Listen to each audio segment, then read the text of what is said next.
So hey guys, welcome back to a new video. आज की इस वीडियो में हम लोग पढ़ने वाले हैं क्लास 8 का हिस्ट्री चैप्टर नंबर 2, जिसका नाम है व्यापार से साम्राज्य तक कंपनी की सत्ता स्थापित होती है। तो इस चैप्टर में हम लोग जानेंगे कि कैसे व्यापार के उद्देश्य से कोई आता है और यहाँ पर अपना सत्ता स्थापित कर लेता है। आपको पता ही होगा कि अंग्रेज जो यहाँ पर आए हैं वो यहाँ पर बिजनेस करने के लिए आते हैं, लेकिन वो यहाँ पर अपना सत्ता कायम कर लेते हैं, अपना हुकूमत चलाने लगते हैं। तो मुगल बादशाह में औरंगजेब जो था वो आखिरी शक्तिशाली बादशाह था। औरंगजेब क्या था? तो वो आखिरी शक्तिशाली बादशाह था। औरंगजेब के पिता का नाम क्या था? अगर आपको पता है तो आप कमेंट करके ज़रूर बताना। अगर नहीं पता है तो कोई बात नहीं, इस चीज़ को याद करना कि औरंगजेब के पिता कौन हैं, बाबर कौन है, अकबर कौन है, उनके पिता कौन हैं, ये सब चीज़ आपको याद करना है। तो औरंगजेब जो है वो आखिरी सबसे शक्तिशाली बादशाह था।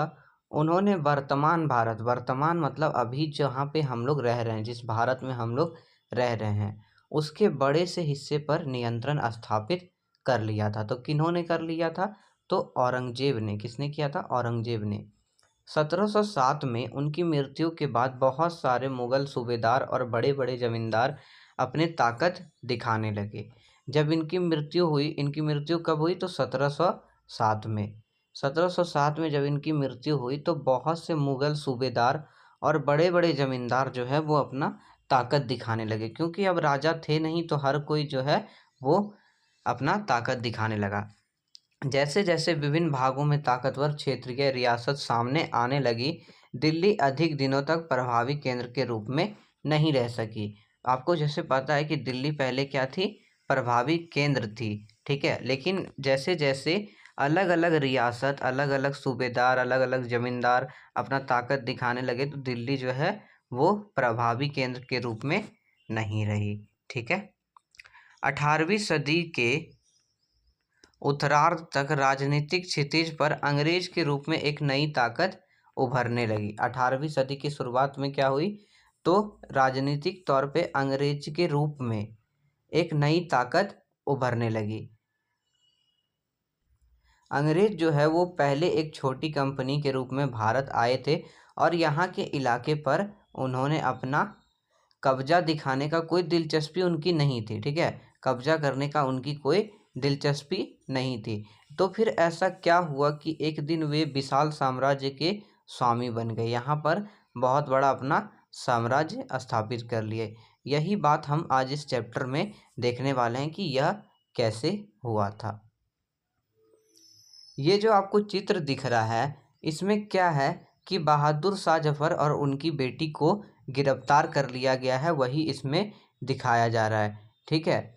तो कैप्टन हडसन द्वारा बहादुर शाह जफर और उनकी बेटी की गिरफ्तारी हो गई थी, ठीक है। ये बहादुर शाह जफर रहे और ये उनका बेटा रहा, ठीक है। इन दोनों की गिरफ्तारी हो गई थी।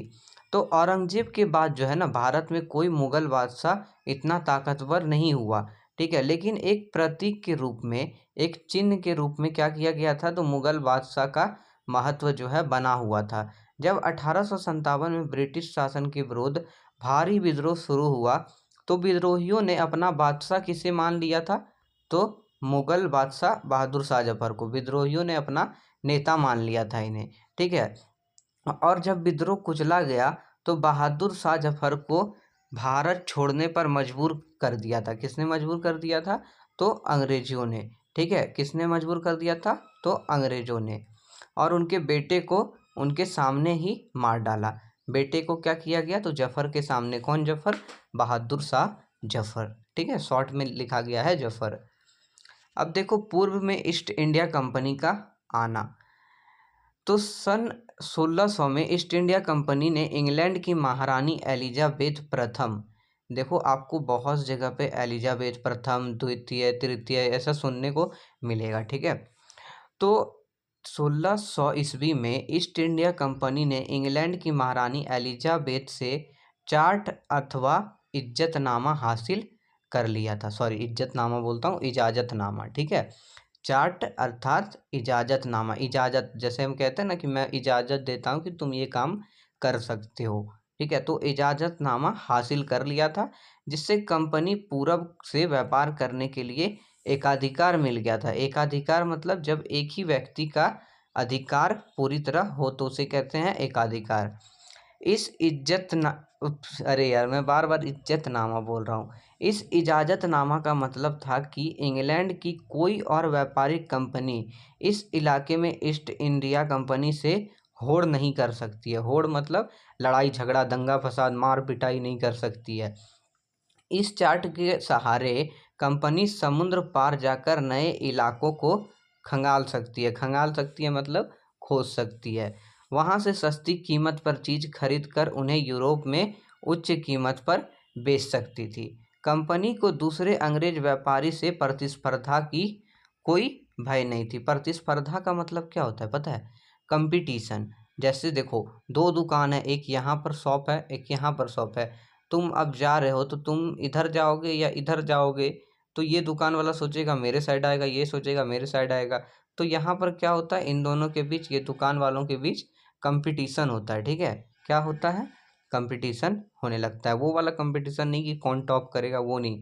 कंपटीशन ये है कि कौन ज़्यादा सेल करेगा, कौन ज़्यादा पैसा कमाएगा, ठीक है। उस जमाने में वाणिज्यिक कंपनी मोटे तौर पर प्रतिस्पर्धा से बचकर ही मुनाफा कमा सकते थे। ऑब्वियसली सही बात है, जहाँ पर कंपटीशन कम रहेगा वहाँ पर ज़्यादा पैसा कमाया जा सकता है। अगर कोई प्रतिस्पर्धा ना हो तो सस्ती चीज़ खरीद कर उन्हें ज़्यादा कीमत पर बेच सकते थे। देखो, आपने देखा होगा कि अगर किसी गांव में एक ही दुकान रहता है तो दुकानदार जो है वो बहुत ज़्यादा कीमत पे सामान बेचता है, ठीक है। आप कहते भी हो कि इतना तो सामान का कीमत नहीं है, फिर भी वो उतने दाम पर ही बेचता है, क्योंकि उसे पता है कि कोई और दुकान वहाँ पर नहीं है जो कि उससे सस्ते दामों पर सामान बेच सके, ठीक है। चलो, लेकिन यह शाही दस्तावेज जो है, वो जो शाही दस्तावेज कौन सा, जो इजाज़तनामा लेकर आया था, वो जो शाही दस्तावेज था वो दूसरी यूरोपीय कंपनी को पूरब के बाजार में आने से नहीं रोक सकती थी। पूरब के बाजारों में आने से नहीं रोक सकती थी, ठीक है। क्या आप मुझे ये बता सकते हो कि ईस्ट वेस्ट नॉर्थ साउथ किधर हो जाएगा? यानी पूरब किधर होगा, पश्चिम किधर होगा, दक्षिण किधर होगा, और उसके बाद आपका उत्तर किधर होगा? तो देखो, इधर आपका हो जाता है ईस्ट, इधर हो जाता है आपका वेस्ट, इधर हो जाता है आपका नॉर्थ, इधर हो जाता है साउथ। ईस्ट मतलब पूर्व, पूरब, ठीक है।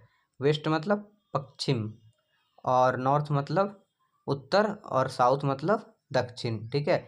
ये बात याद रखना। तो ये जो इजाज़तनामा था ये दूसरे यूरोपीय कंपनी को पूरब में आने से नहीं रोक सकती थी, ठीक है।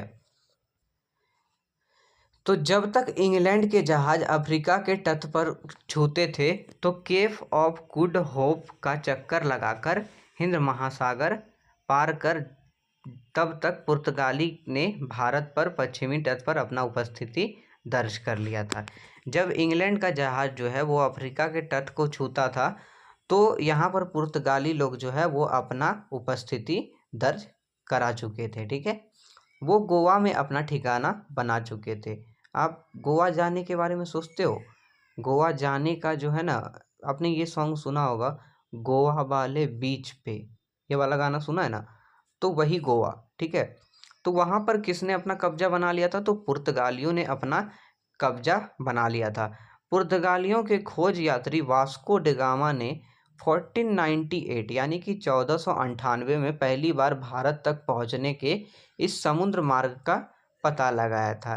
तो बहुत से जगह पे ये कहा जाता है कि भारत की खोज किसने की थी? तो भारत की खोज वास्को डी गामा ने की थी, ठीक है। उसने पता लगाया था, अन्य देशों को बताया था कि भारत नाम का भी कोई देश है जहाँ पर व्यापार होता है, ये होता है, वो होता है, उसने बताया था। 17वीं सदी के शुरुआत तक डच भी हिंद महासागर में व्यापार की संभावना तलाशने लगे थे। डच के लोग भी यहाँ पर अपना व्यापार के बारे में सोचने लगे थे। और कुछ ही समय बाद फ्रांसीसी व्यापारी भी यहाँ पर आने लगे, फ्रांस से भी व्यापारी यहाँ पर आने लगे। अब समस्या यह थी कि सारी कंपनी एक जैसे चीज़ें खरीदना चाहती थी। ठीक है, सारी कंपनियां क्या थी, तो वो एक जैसी चीज़ें ही खरीदना चाहती थी। यूरोप के बाजार में भारत के बने बारीक सूते कपड़े और रेशम की ज़बरदस्त मांग थी। आपसे ये पूछ सकता है कि यूरोप के बाजार में क्या चीज़ की मांग थी, तो भारत के बारीक सूती कपड़े और रेशम की ज़बरदस्त मांग थी।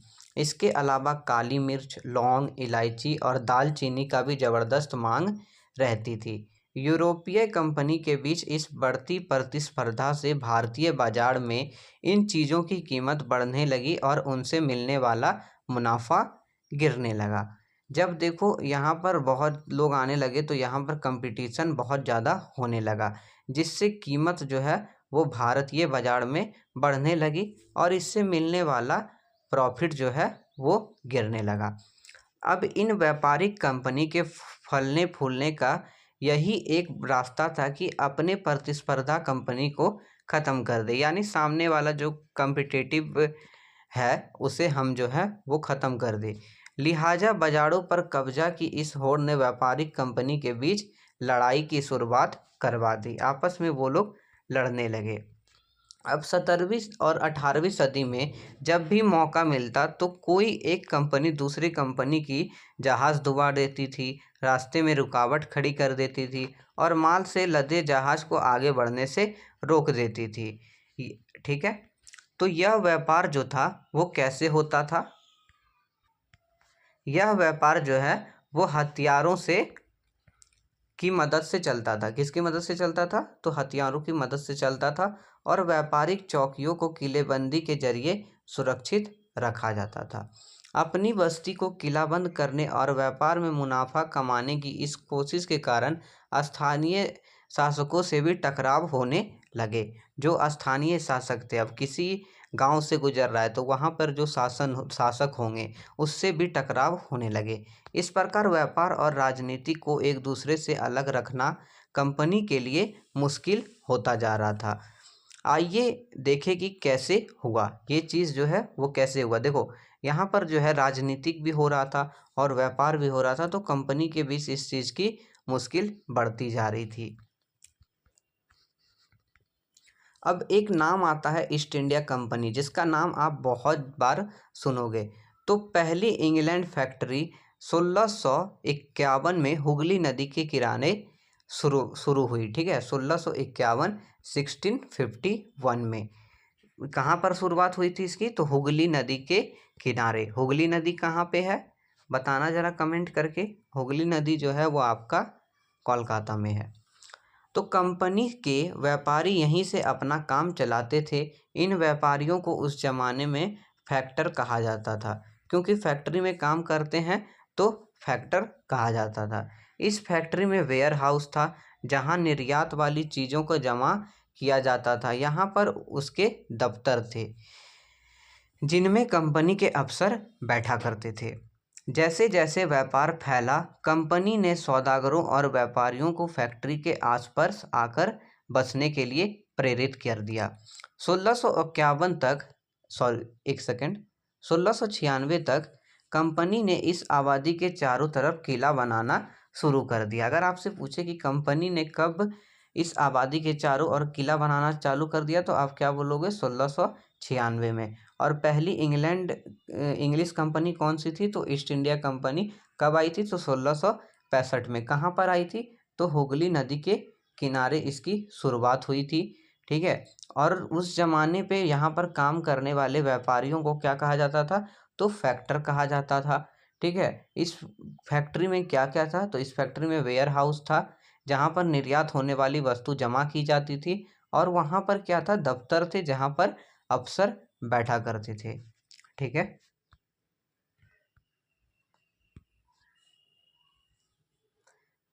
2 साल बाद अपने मुगल अफसरों को रिश्वत देकर 3 गांवों की जमींदारी भी खरीद ली। 2 साल बाद क्या किए? इसने मुगल अफसरों को रिश्वत देकर, आपने देखा होगा कि अभी भी बहुत से जगह पे रिश्वत का काम होता है कि कुछ पैसा दे के काम करवा लिया जाता है। तो वैसा ही इन्होंने भी किया कि रिश्वत देकर मुगल अफसरों को ये जो है जमींदारी भी खरीद ली। ठीक है, इनमें से एक गांव कलिकाता था जो बाद में क्या बना, कलकत्ता, जिससे अभी हम लोग क्या कहते हैं, कोलकाता, जिसे हम लोग अभी क्या कहते हैं, कोलकाता।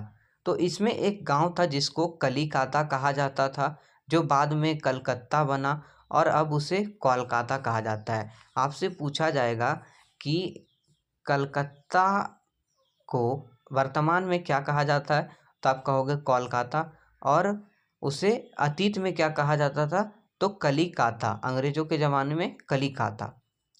कंपनी ने मुगल सम्राट औरंगजेब को इस बात के लिए भी तैयार कर लिया कि वो कंपनी को बिना शुल्क चुकाए व्यापार करने का फरमान दे दे। यानी कंपनी को कोई ज़्यादा शुल्क नहीं देना था, टैक्स देना ही नहीं था कंपनी को। ठीक है, देखो यहाँ पर जो है वो क्या किया गया, तो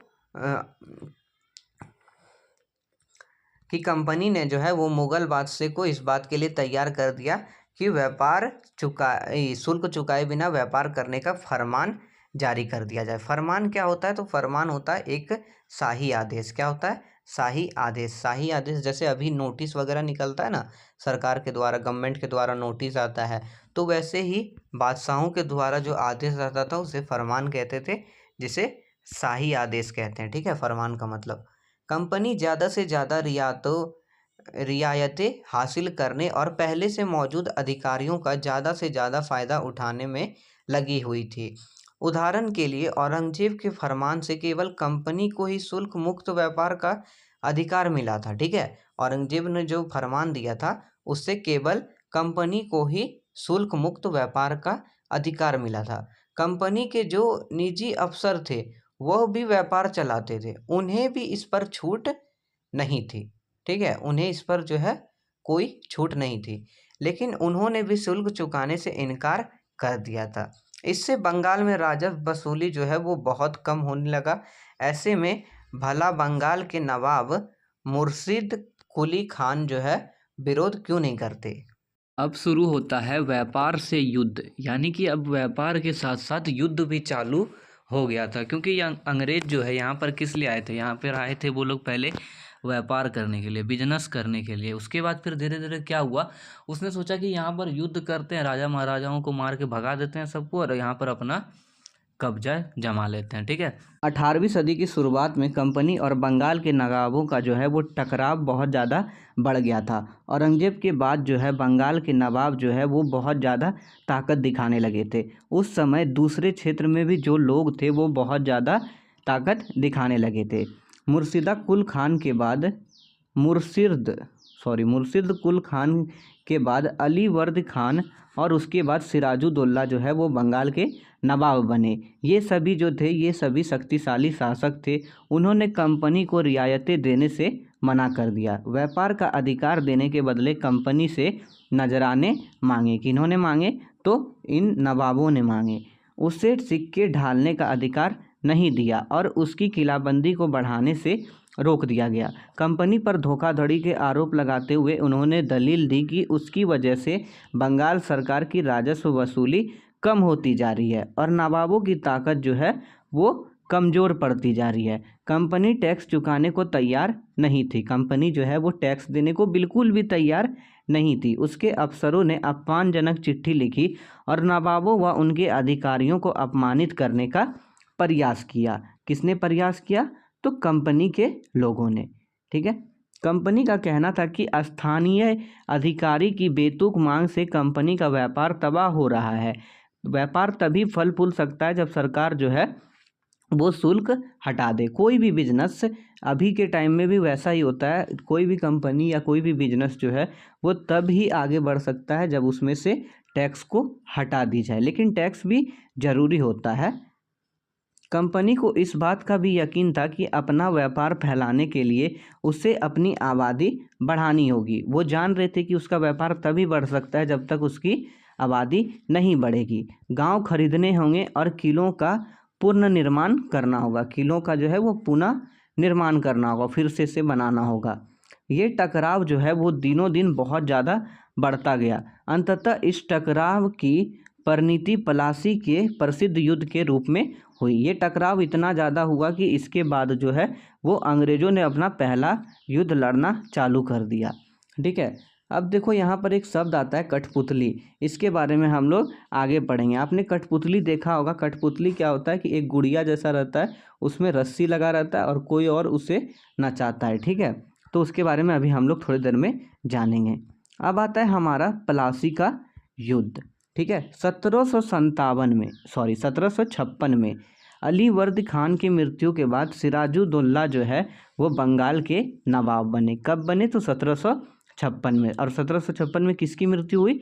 तो अली वर्दी खान की मृत्यु हुई। ठीक है, उसके बाद सिराजुद्दौला जो है वो बंगाल के नवाब बने। कंपनी को सिराजुद्दौला की ताकत से बहुत ज़्यादा डर लगता था। सिराजुद्दौला की जगह कंपनी एक कठपुतली नवाब बनाना चाहती थी। कठपुतली नवाब क्या होता है?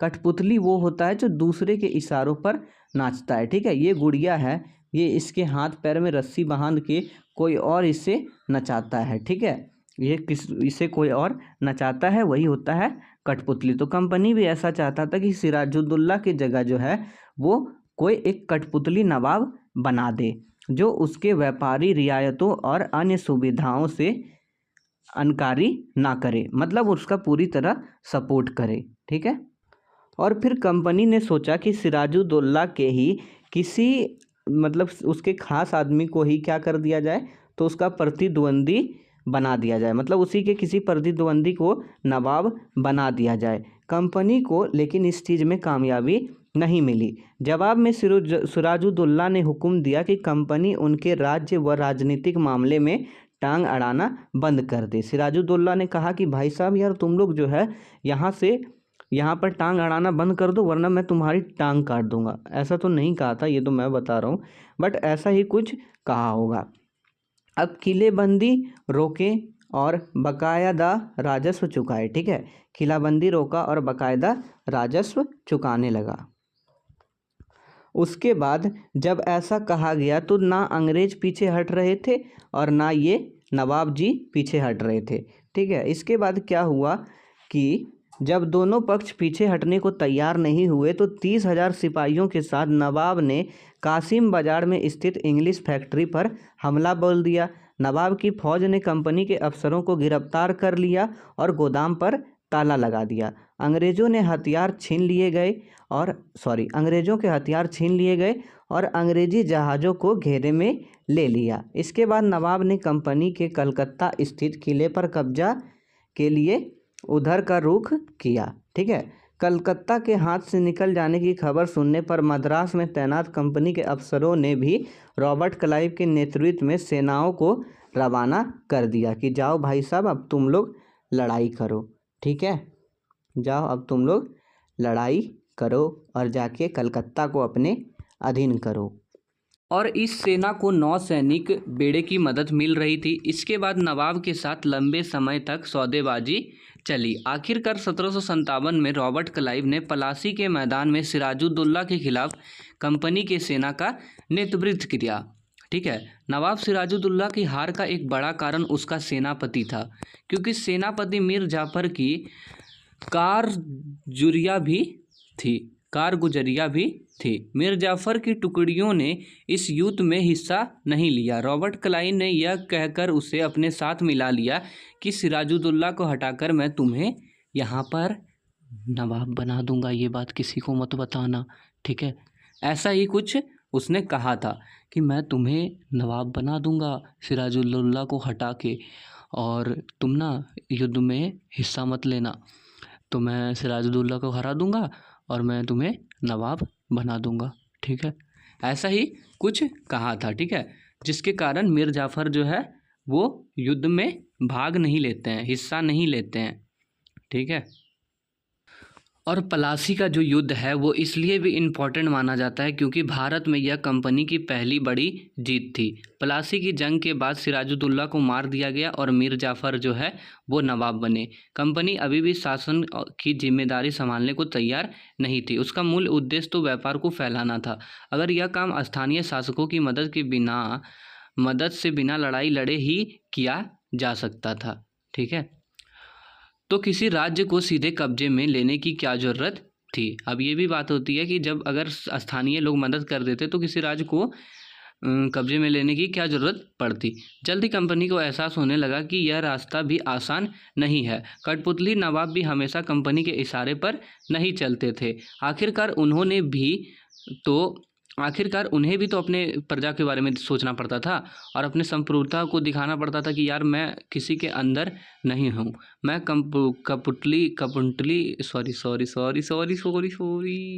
मैं कठपुतली नहीं हूँ। ठीक है, तो फिर कंपनी क्या करती। जब मीर जाफ़र ने कंपनी का विरोध किया तो कंपनी ने उसे हटाकर मीर कासिम को नवाब बना दिया।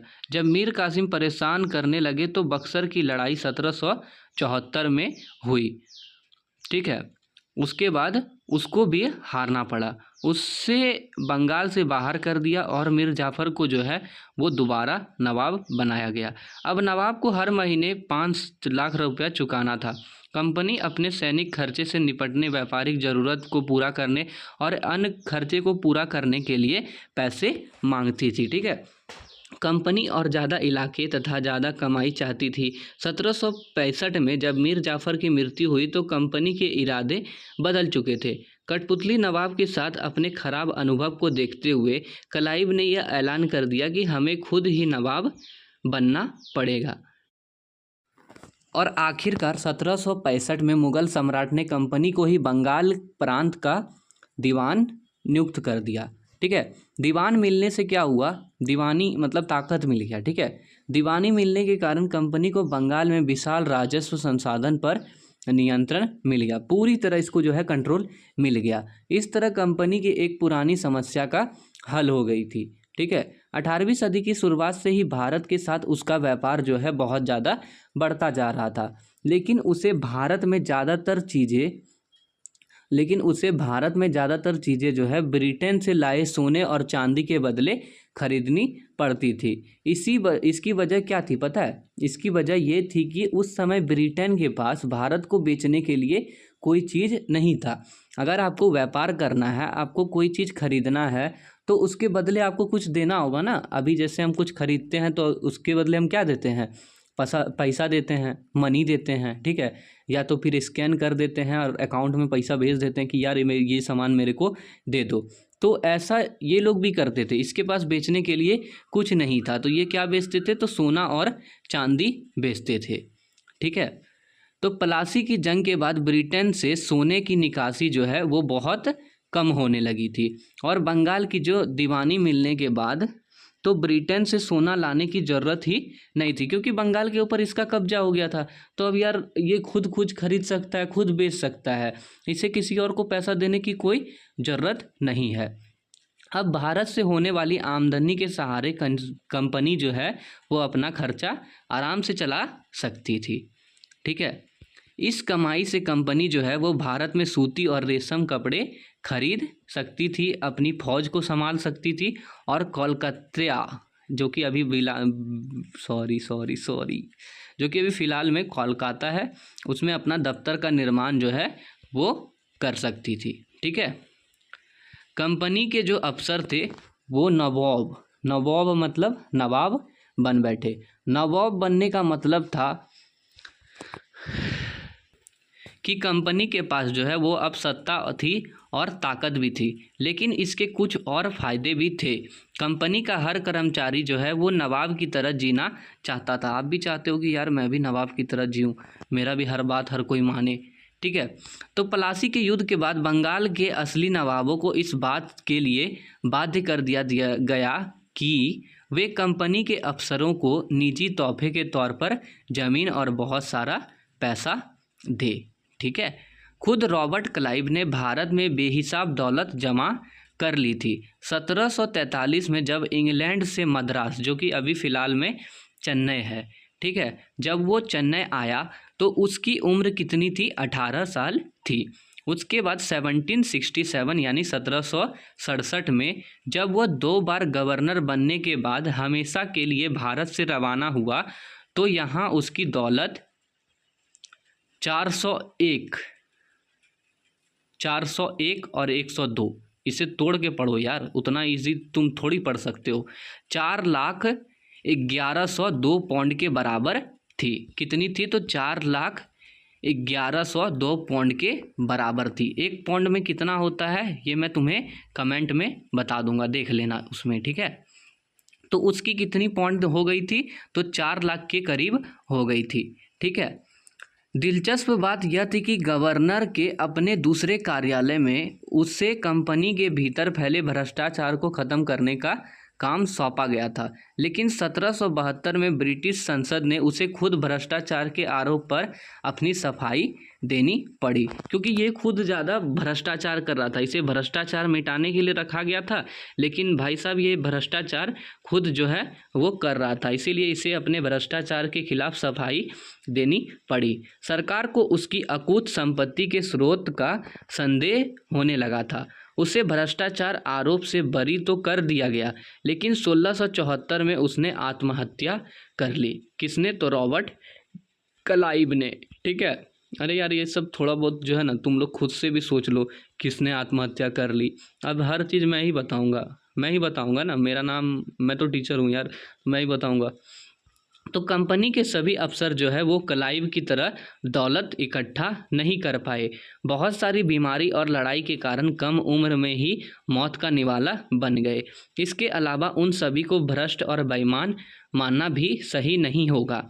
उनमें से बहुत सारे अफसर जो है वो साधारण परिवार से आए थे, जैसे कि हम और आप हैं। उनकी सबसे बड़ी इच्छा बस यह थी कि वे भारत में ठीक ठाक से पैसा कमाएं और ब्रिटेन लौटकर आराम से ज़िंदगी जिएं। जैसे अभी हम लोग सोचते हैं कि विदेश जाएंगे यार, अमेरिका जाएंगे, कहीं भी जाएंगे, बहुत सारा पैसा कमाएंगे और फिर आराम से आकर यहाँ पर लौटेंगे, ठीक है। जो जीते जी धन लेकर वापस लौट गए, उन्होंने वहाँ पर आलीशान जीवन जिया। जैसे यहाँ पर भी आप देखते होंगे कुछ लोग अमेरिका में काम करते हैं, कुछ लोग दुबई में काम करते हैं, ब्लॉग वगैरह बनाते हैं कि यार देखो मैं इतना पैसा कमा रहा हूँ, ये कर रहा हूँ, वो कर रहा हूँ, और यहाँ पर आके बहुत अच्छा जीवन जीते हैं। तो जो अच्छा जीवन जीते थे वहाँ पर लोगों को क्या कहा जाता था? नवाब कहा जाता था, ठीक है। जिसका कि नवाब कहा जाता था, जिसका कि भारतीय शब्द होता है नवाब, ठीक है। उन्हें लोग जो है अक्सर नए, अमीर और सामाजिक हैसियत में रातों रात ऊपर आने वाले लोगों के रूप में देखते थे। नाटकों और कार्टून में जो है इनका मजाक उड़ाया जाता था। वैसे ही अगर हम लोग देखते हैं कि कंपनी का शासन कैसे फैला था, यदि हम देखते हैं कि 1757 से 1857 के बीच जो भी कुछ हुआ, तो यहाँ पर जो है कंपनी जो है किसी अनजान इलाके में सीधा अपना हमला नहीं की। उसने किसी भी भारतीय रियासतों का अधिग्रहण करने से पहले विभिन्न राजनीतिक, आर्थिक और कूटनीतिक साधनों का इस्तेमाल किया। मतलब आपस में ही लोगों को लड़वा दिया करते थे, ये सब चीज़ उसने किया। बक्सर की लड़ाई जो कि कब हुई? 1764 में। डेट याद रखना और कौन सी लड़ाई कब हुआ ये सब चीज़ याद रखना, ये सब बहुत इंपॉर्टेंट होता है। बक्सर की लड़ाई के बाद कंपनी ने भारतीय रियासतों में रेजिडेंट तैनात कर दिए। रेजिडेंट क्या होता है ये चीज़ अभी हम लोग जानेंगे, ठीक है। एक सेकेंड रुकना। देखो रेजिडेंट की ताकत क्या होती थी। कंपनी द्वारा नियुक्त गए रेजिडेंट के बारे में स्कॉटलैंड के प्रसिद्ध अर्थशास्त्री और राजनीतिक दर्शनक जेम्स मिल ने क्या कहा था, ठीक है। जेम्स मिल कौन थे? ये तो आपको पता है, ये मैंने पिछले चैप्टर में भी पढ़ाया है कि जेम्स मिल वो थे जो कभी भारत आए नहीं थे, फिर भी भारत के बारे में उन्होंने लिख दिया था। तो ये बताते हैं रेजिडेंट के बारे में कि रेजिडेंट जो है वो रियायत का राजा होता है, ठीक है। हम उससे हस्तक्षेप की मनचाही और निषेधाज्ञा के तहत काम करने की छूट देते हैं। निषेधाज्ञा का मतलब होता है निर्देश के तौर पे, ठीक है। हम उससे क्या करते हैं कि निर्देश के तौर पर काम करने की छूट देते हैं जब तक स्थानीय राजा पूरी तरह अधीनस्थ रहता है। अधीनस्थ मतलब दबावपूर्ण, ठीक है। दब्बूपन मतलब दबा हुआ रहता है।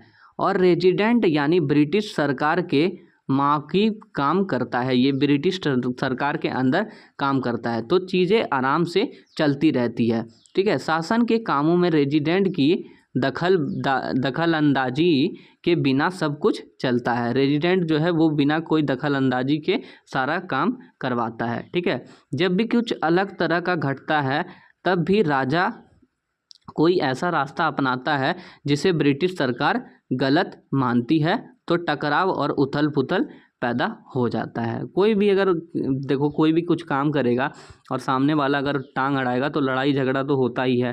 ठीक है, तो रेजिडेंट जो है वो कंपनी ने तैनात कर दिया। ये कंपनी के राजनीतिक और व्यावसायिक प्रतिनिधि होते थे। उनका काम जो है वो कंपनी के हितों की रक्षा करना और उन्हें आगे बढ़ाना था। रेजिडेंट के माध्यम से कंपनी के अधिकारी जो है भारतीय राज्यों के भीतर मामलों में भी दखल देने लगे थे। अगला राजा कौन होगा, किस पद पर किसको बैठाया जाएगा, ये सब चीज़ के बारे में ये लोग दखल अंदाजी करने लगे थे। इस तरह की चीज़ें भी जो है वो कंपनी के अफसर तय करना चाहते थे। कई बार कंपनी ने रियायतों के तौर पर सहायक संधि भी थोप दी। जो रियायतें इस प्रकार बंदोबस्त को मान लेती थी। ठीक है, उसे अपना सेनाएं रखने का अधिकार नहीं था। उसे जो है कंपनी के तरफ से सहायता मिलती थी और सहायक सैनिक के रखरखाव के लिए वह कंपनी को पैसा देती थी, मतलब बॉडीगार्ड। ठीक है, हम कंपनी को पैसा देंगे कि यार मेरा तुम जो है सुरक्षा करो। ठीक है, अगर भारतीय शासक रकम अदा करने में चूक जाते थे तो जुर्माने के तौर पर उनका इलाका कंपनी के कब्जे में चला जाता था। अगर हम बॉडीगार्ड लेंगे और हम पैसा नहीं देंगे तो कंपनी मेरा जो है क्या करेगा, सब चीज़ हड़प लेगा, घर राज्य जगह ज़मीन जो भी रहेगा सब चीज़ हड़प लेगा। उदाहरण के लिए जब रिचर्ड बेलेजली, एक सेकंड यार, इतना अटपटा नाम रहता है ना कि मतलब क्या बोले, बेलेजली जो है गवर्नर जनरल बने तो ये कब से कब तक थे, 1798 से लेके 805 तक। उस समय अवध के नवाब 1801 में अपना आधा इलाका कंपनी को सौंपने के लिए मजबूर हो गए थे, क्योंकि नवाब जो है वो सहायक सैनिक के पैसा चुकाने में असमर्थ थे। इस आधार पर हैदराबाद के भी कई इलाके जो है वो छीन लिए गए थे। वो किसके अधीन चले गए थे, तो कंपनी के अधीन चले गए थे। अब बात आती है टीपू सुल्तान की, जिसे कहा जाता है शेरे मैसूर। ठीक है, जब कंपनी को जो है अपना राजनीतिक और आर्थिक हितों पर खतरा दिखाई देने लगी तो कंपनी ने प्रत्यक्ष सैनिक टकराव का रास्ता अपनाया कि अब जो है लड़ाई झगड़ा करना ही होगा। दक्षिण भारतीय राज्य मैसूर के उदाहरण यह बात हमें समझाती है। हैदर अली खान, जिनका शासनकाल कब से कब तक चला था, तो 1761 से लेके 1782 तक। उनके विख्यात पुत्र टीपू सुल्तान, जिनका शासनकाल कब से कब तक था, तो 1782 से लेके 1799 तक। ठीक है, ये एक शक्तिशाली राजा थे। ठीक है, मैसूर जो है वो बहुत ज़्यादा ताकतवर हो चुका था। मालवा तट पर होने वाले व्यापार जो हैं वो मैसूर रियासत के नियंत्रण में थे, जहां से कंपनी काली मिर्च और इलायची खरीदती थी। 1785 में टीपू सुल्तान ने अपने रियासतों में पड़ने वाले बंदरगाह से चंदन की लकड़ी और काली मिर्च और इलायची का जो है वो निर्यात रोक दिया। सुल्तान ने स्थानीय सौदागरों को कंपनी के साथ कारोबार करने से मना कर दिया। बोला कि भाई साहब, अगर तुम कंपनी से कारोबार करोगे तो फिर हमसे बुरा कोई नहीं होगा। टीपू सुल्तान ने भारत में रहने वाले फ्रांसीसी व्यापारियों से बहुत ज़्यादा घनिष्ठ संबंध बना लिया था। उनकी मदद से उसने क्या किया, अपना सेना तैयार कर लिया था। ठीक है, सुल्तान के इन कदमों से जो है कंपनी बहुत ज़्यादा आग बबूला हो गई थी, एकदम गुस्सा से लाल हो गई थी। उन्होंने हैदर अली और टीपू सुल्तान बहुत महत्वाकांक्षी और घमंडी दिखाई देते थे। उन्हें लगता था कि यार ये हैदर अली और टीपू सुल्तान जो है वो बहुत ज़्यादा क्रूर है, बहुत ज़्यादा घमंडी है। ठीक है, अंग्रेज़ों को लगता था कि ऐसे राजाओं को कंट्रोल में करना ही होगा और इन्हें कुचलना ज़रूरी है। उसके बाद क्या हुआ कि मैसूर के साथ अंग्रेज़ों की 4 बार लड़ाई हुई। पहली लड़ाई हुई 1767 से लेके 1769 तक। दूसरी लड़ाई हुई 1780 से 17 1784 तक, जो कि 4 साल चली, और पहली लड़ाई 2 साल चली। उसके बाद 1790 से 1792 जो कि 2 साल चली, और फिर आखिरी लड़ाई हुई 1799 में। ठीक है। तो श्रीरंगपट्टनम की आखिरी जंग में कंपनी को है सफलता मिल गई और राजधानी की रक्षा करते हुए टीपू सुल्तान मारे गए और मैसूर का राजकाज पुराने वोडियार राजवंश के हाथ में सौंप दिया गया। ठीक है। उसके बाद फिर क्या हुआ कि इसके साथ मैसूर में सहायक संधि थोप दी गई। मतलब अब जो है इसके ऊपर किसका राज होगा, तो अब इसके ऊपर कंपनी का राज होगा। ये एक खिलौना है। ठीक है। यह टीपू सुल्तान के विशालकाय मशीन खिलौना है। इसमें एक नकली शेर है जो कि एक सिपाही के ऊपर चढ़ा हुआ है और उसे दबा रहा है। इसमें एक हैंडल होता था, जब हैंडल को घुमाया जाता था तो शेर दहाड़ता था और सिपाही की आवाज़ निकलती थी। सिपाही जो है वो चीखता चिल्लाता था। अब ये खिलौना जो है वो शेर लंदन स्थित विक्टोरिया एंड एल्बर्ट म्यूजियम में रखा गया है।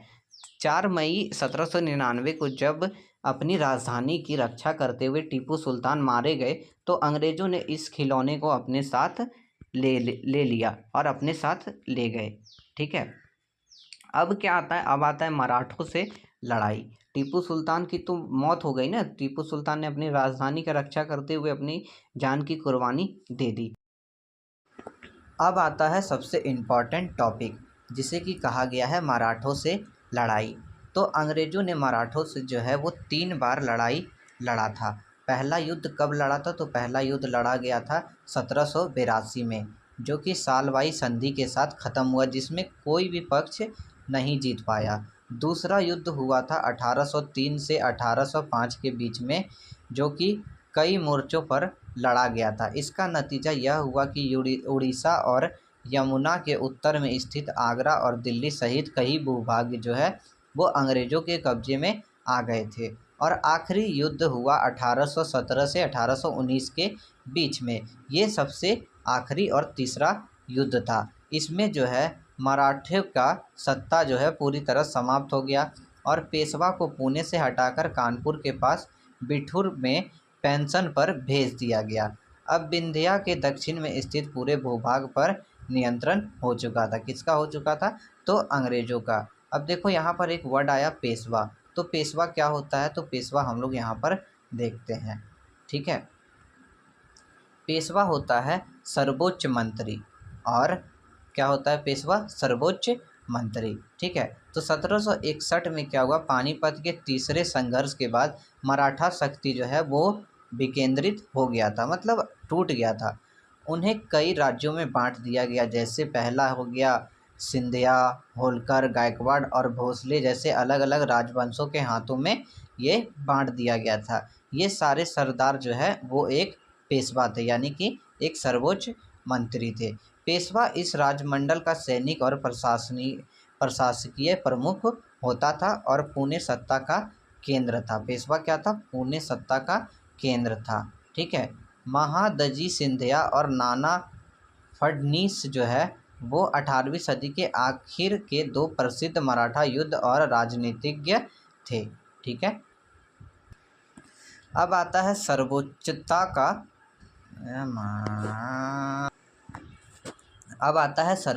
का दावा। ठीक है। लॉर्ड हेस्टिंग्स ने 1813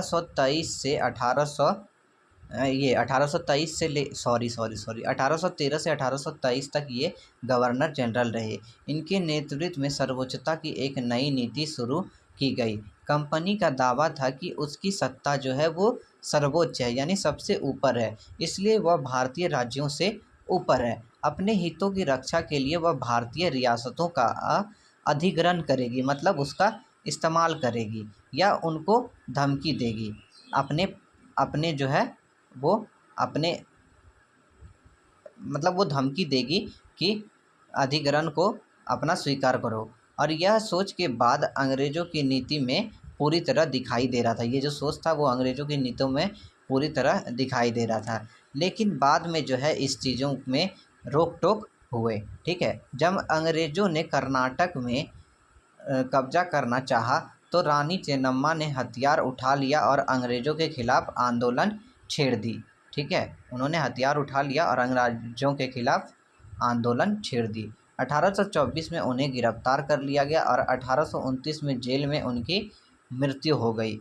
चेन्नम्मा के बाद कित्तूर स्थित संगोली, कित्तूर जो है वो क्या है, कर्नाटक, जो कि अभी कर्नाटक है। तो कित्तूर स्थित संगोली के एक गरीब चौकीदार रायन्ना ने यह प्रतिरोध जारी किया कि चौतरफा समर्थन के सहायक से उन्होंने बहुत सारे ब्रिटिश शिविरों और दस्तावेज़ों को नष्ट कर दिया है। ठीक है, आखिरकार उन्हें भी अंग्रेज़ों ने पकड़कर 1830 में फांसी पर लटका दिया। देखो भाई, यहाँ पर क्या हुआ कि इसने खुद कहा कि मैंने बहुत चीज़ नष्ट कर दिया। ये क्या किया, खुद के पैर पे जो है कुल्हाड़ी मार लिया। कुल्हाड़ी नहीं, मतलब कुल्हाड़ी पे ही अपना पैर मार लिया। ठीक है, तो इसे भी क्या कर दिया गया, तो इसे भी फांसी पर लटका दिया गया।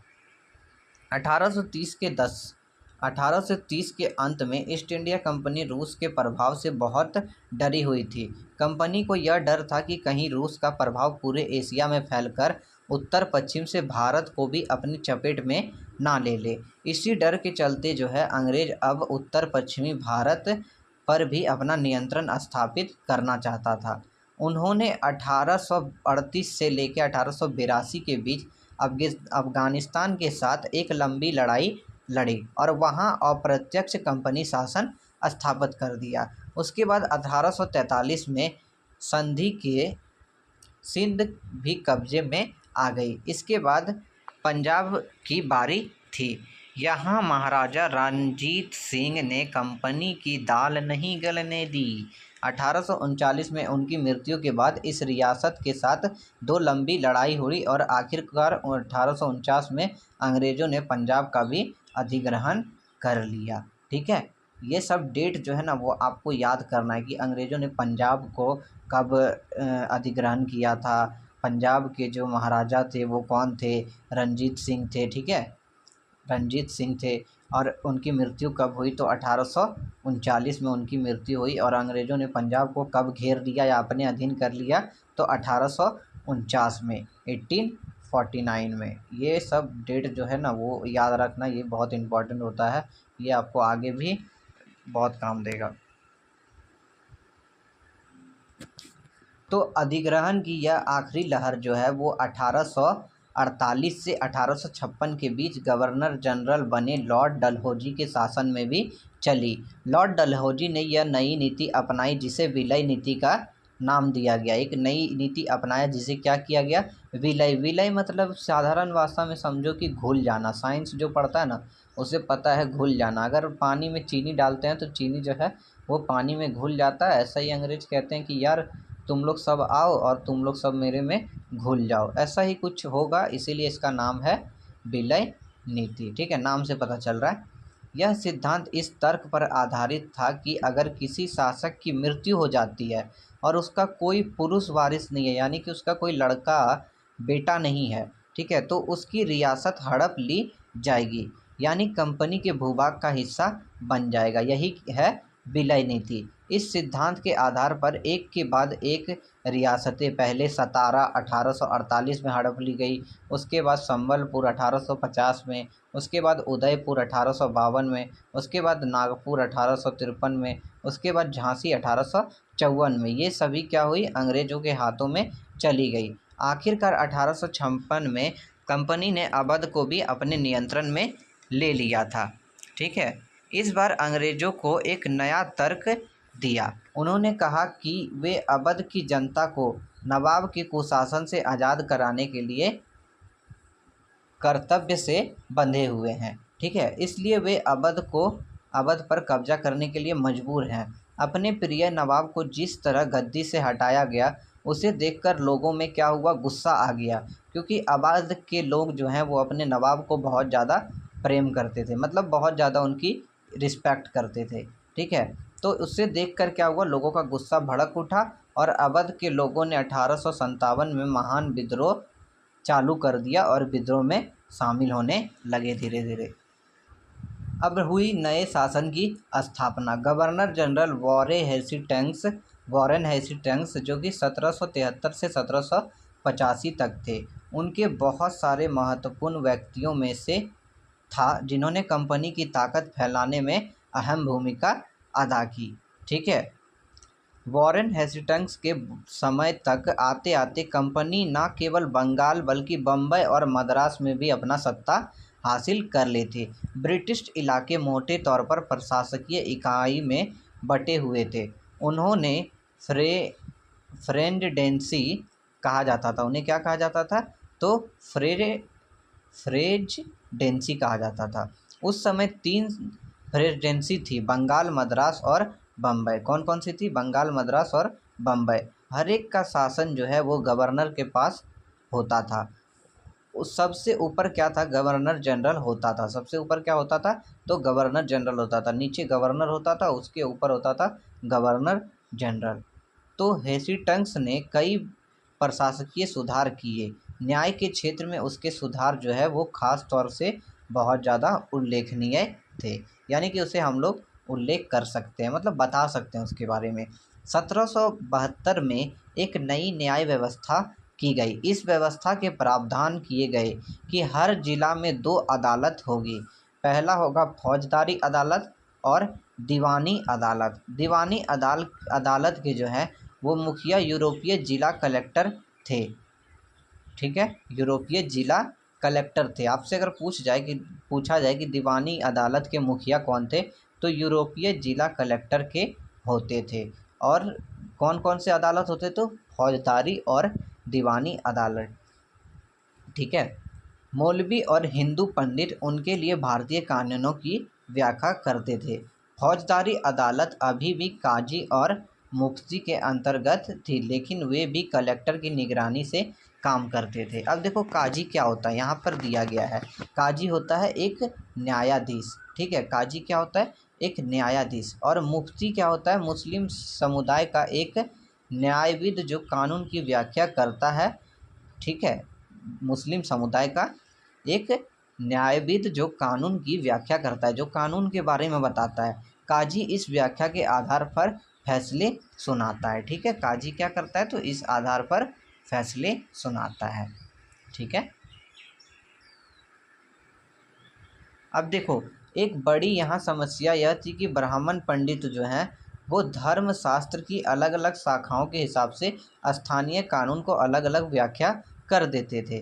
इस भिन्नता को ख़त्म करके समरूपता लाने के लिए 1775 में 11 पंडित को भारतीय कानून का एक संकलन तैयार करने का काम सौंपा गया। ठीक है, N.B. हालहेड ने इस संकलन का अंग्रेजी में अनुवाद किया। 1778 में एक यूरोपीय न्यायाधीश के लिए मुस्लिम कानून की भी एक साहित्य तैयार की गई। कब की गई? तो 1778 में एक यूरोपीय न्यायाधीश के द्वारा मुस्लिम कानूनों की भी एक साहित्य तैयार की गई। साहित्य मतलब क्या होता है? एक नोबल किताब होता है। ठीक है, जो किताब होता है वो होता है साहित्य। 1773 में जो है रेगुलेटिंग एक्ट के तहत एक सर्वोच्च न्यायालय की स्थापना की गई। इसके अलावा कलकत्ता में अपीलीय अदालत, सदर निजामत अदालत की भी स्थापना की गई थी। कौन कौन सी अदालत की स्थापना की गई थी? तो अपीलीय अदालत और सदर निजामत अदालत की स्थापना की गई थी। ठीक है, अब देखो भारतीय जिला में कलेक्टर सबसे बड़ा ओहदा होता था। जैसे कि नाम से ही पता चलता है उसका मुख्य काम है कर इकट्ठा करना। कलेक्ट करना मतलब हो गया कलेक्टर। ठीक है, कलेक्ट मतलब इकट्ठा करना। तो जो कलेक्टर होता था उसका काम था कर इकट्ठा करना तथा न्यायाधीशों, पुलिसों, अधिकारियों व दरोगा की सहायता से जिला में कानून व्यवस्था बनाए रखना होता था। उनका कार्यालय जो है वो कलेक्ट्रेट सत्ता और संरक्षण का एक नया केंद्र बन गया था, जिसमें पुरानी सत्ता केंद्रों को हाशियों पर ढकेल दिया। ठीक है, देखो भाई ये जो वीडियो है ना मैं 3 दिन से रिकॉर्ड कर रहा हूँ। 3 दिन से मेरा तबीयत बहुत ज़्यादा डाउन है, तो कुछ कुछ वर्ड में जो है ना मिस्टेक हो जा रहा है। सर्दी है ना जिसकी वजह से थोड़ा सा बोलने में प्रॉब्लम हो रहा है। तो 3 दिन से मैं पिछले कभी किसी दिन 20 मिनट रिकॉर्ड करता हूँ, किसी दिन 15 मिनट रिकॉर्ड करता हूँ, तो ऐसे ही रिकॉर्ड करके मैं ये पूरा चैप्टर पढ़ा रहा हूँ। तो प्रॉब्लम आ जाती है ना, तबीयत ख़राब है तो थोड़ा-सा तुम लोग कंप्रोमाइज़ कर लेना। जहाँ पर जो डाउट हो उसे कमेंट करके ज़रूर बताना, मैं उसे डिटेल में ज़रूर करवा दूँगा। एंड इस वीडियो के बाद मैं तुम्हें क्वेश्चन आंसर भी कराऊँगा, तो बेफ़िक्र हो के पूरा वीडियो देखो और टेंशन मत लो यार, एग्ज़ाम बहुत अच्छे तरह से जाएगा। एकदम बस मन लगा के पढ़ाई करो, ये मत सोचो कि एग्ज़ाम बेकार जाएगा। देखो तुम्हारे पास भी बुक है, तुम खुद से भी पढ़ सकते हो, बट देखो जितना तुम खुद से पढ़ोगे उससे अच्छा है कि मैं एक बात कहता हूँ कि रट्टा मत मारो। 1 घंटे की, आधे घंटे की, 20 मिनट की, 15 मिनट की, जितने की भी वीडियो है उसे देख लो और अच्छे से समझ जाओ। ये चैप्टर थोड़ा-सा बड़ा है इसीलिए इसका वीडियो थोड़ा बड़ा बन गया है। बाकी कोई बात नहीं, अगला जो चैप्टर है वो इससे थोड़ा छोटा है, तो उसका इतना बड़ा वीडियो नहीं होगा। और उससे तब मैं क्या कर रहा हूँ कि उस अगले चैप्टर से मैं नोट्स तैयार कर रहा हूँ, तो तुम उस नोट्स से ईज़िली पढ़ सकते हो। मैंने पहला 2 चैप्टर जो है वो बुक से पढ़ाया। पहला चैप्टर भी मैंने नोट्स से पढ़ाया था और दूसरा मैं जो है बुक से पढ़ा रहा हूँ, बुक के पीडीएफ से पढ़ा रहा हूँ, ठीक है। एंड तीसरा चैप्टर जो है मैंने नोट्स बना लिया है, तो मैं उस नोट्स के पीडीएफ से पढ़ाऊँगा, ठीक है। तो सेकंड चैप्टर में मैं नोट्स नहीं बना पाया क्योंकि थोड़ा मेरी तबीयत डाउन था, जैसे कि मैंने बताया। तो चलो अब हम लोग आगे बढ़ते हैं। अब देखो आता है कंपनी की फ़ौज। तो अब आता है कंपनी की फ़ौज। कंपनी के साथ भारत में शासन और सुधार के एक नए विचार तो आए, लेकिन उसकी जो है असली सत्ता सैनिक ताकत में थी। मुग़ल फ़ौज मुख्य रूप से घुड़सवार होते थे। घुड़सवार मतलब जो घोड़े पर चलते थे, ठीक है? जो घोड़े पे बैठ के टगडक टगडक टगडक टगडक करके चलते थे। और पैदल सैनिक भी थे और उसमें कुछ तीरंदाज थे और तलवारबाजी का प्रशिक्षण कुछ लोग करते थे, ठीक है? सेना में सवारों की दबदबा रहता था और मुग़ल साम्राज्य को एक विशाल पेशेवर प्रशिक्षण वाली पैदल सेना की ज़रूरत महसूस नहीं होती थी। ग्रामीण इलाके में सशस्त्र किसानों की बड़ी संख्या थी। स्थानीय जमींदार मुग़लों की ज़रूरत पड़ने पर पैदल सिपाही मुहैया कराते थे, ठीक है। स्थानीय जो ज़मींदार रहते थे, जब मुग़लों को ज़रूरत पड़ती थी तो पैदल सिपाही बुलवा लेते थे, ठीक है। तो 18वीं सदी में जब अवध और बनारस जैसे रियासतों में किसानों को भर्ती करके उन्हें पेशेवर सैनिक का प्रशिक्षण दिया जाने लगा। पेशेवर मतलब हो गया जो पेशा नहीं होता, पैसन पैसन पैसन होता है ना, कि मेरा पैसन क्या है, तुम्हारा पैसन है क्या, तुम्हारा पैसन है ड्राइंग करना, किसी का पैसन है कुछ करना। तो जो जिसका पैसा था उसे उस सैनिक बनाया गया, प्रशिक्षण दिया गया, मतलब उसे अच्छे से ट्रेंड किया गया, ट्रेनिंग दिया जाने लगा। तो क्या हुआ कि सूरत बदलने लगी। जब इसे प्रशिक्षण दिया जाने लगा तो सूरत बदलने लगी। ईस्ट इंडिया कंपनी ने जब अपनी सेना के लिए भर्ती चालू कर दिया तो उसने भी यह तरीका अपनाया। अंग्रेज अपने सेना को सिपाही, यहाँ हम लोग कहते हैं ना कि सिपाही है, सिपाही, ठीक है। तो अंग्रेज अपने सेना को सिपाही, जिसे कि भारतीय शब्दों में सिपाही कहा जाता है और इसे हम लोग आर्मी भी कहते हैं। तो 1820 के दशक में जैसे जैसे युद्ध तकनीकी बदलने लगी, कंपनी की सेना में घुड़सवार टुकड़ियों की ज़रूरत कम होती गई। इसकी वजह यह थी कि ब्रिटिश साम्राज्य जो है वो अफ़गानिस्तान और मिस्र से भी लड़ रहा था, जहां सिपाही जो है वो तोड़दार बंदूक और मैचल लॉक से लेस होते थे। मैचल लॉक मतलब होता है कि शुरुआती दौर में बंदूक जिससे बारूद और माचिस की चिंगारी दी जाती है, ठीक है। तो ये सब जो है बंदूक के साथ लड़ाई करते थे, इसलिए इन्हें जो है उतना ज़्यादा सिपाही जो है उसकी ज़रूरत नहीं पड़ती थी। इसीलिए इसे जो है सिपाही में घुड़सवार की ज़रूरत उतना नहीं पड़ती थी। तो सिपाहियों की बदलती सैनिक आवश्यकताओं को ध्यान रखना पड़ता था और अब उसकी पैदल टुकड़ियां जो है वो ज़्यादा महत्वपूर्ण होती जा रही। 19वीं सदी की शुरुआत में अंग्रेज एक समरूप सैनिक शक्ति जो है विकसित करने लगा था। सिपाहियों को यूरोपीय ढंग से प्रशिक्षण दिया जाने लगा, यानी यूरोपीय तरीके से उसे ट्रेनिंग दिया जाने लगा। ठीक है, उसे यूरोपीय तरीके से ट्रेनिंग दिया जाने लगा, अभ्यास कराया जाने लगा, उसका अनुशासन में लाया गया, यानी कि डिसिप्लिन उसे सिखाया जाने लगा। अब उनका जीवन जो है वो पहले से ज़्यादा नियंत्रित था, यानी पहले से ज़्यादा कंट्रोल में था। इस कोशिश में सब कभी कभी जो है समस्याएं भी आ जाती थी, क्योंकि पेशेवर सिपाही को की सेना खड़ा करने के चक्कर में अंग्रेज कई बार जाति और समुदाय की भावनाओं को नज़रअंदाज कर देते थे। ठीक है, भला लोग अपनी जातीय और धार्मिक भावनाओं को इतना आसानी से कैसे छोड़ सकते थे, ये बात भी यहाँ पर आ जाता है। ठीक है, क्या वे खुद को अपने समुदाय के सदस्य मानने की बजाय सिर्फ सिपाही मान सकते हैं?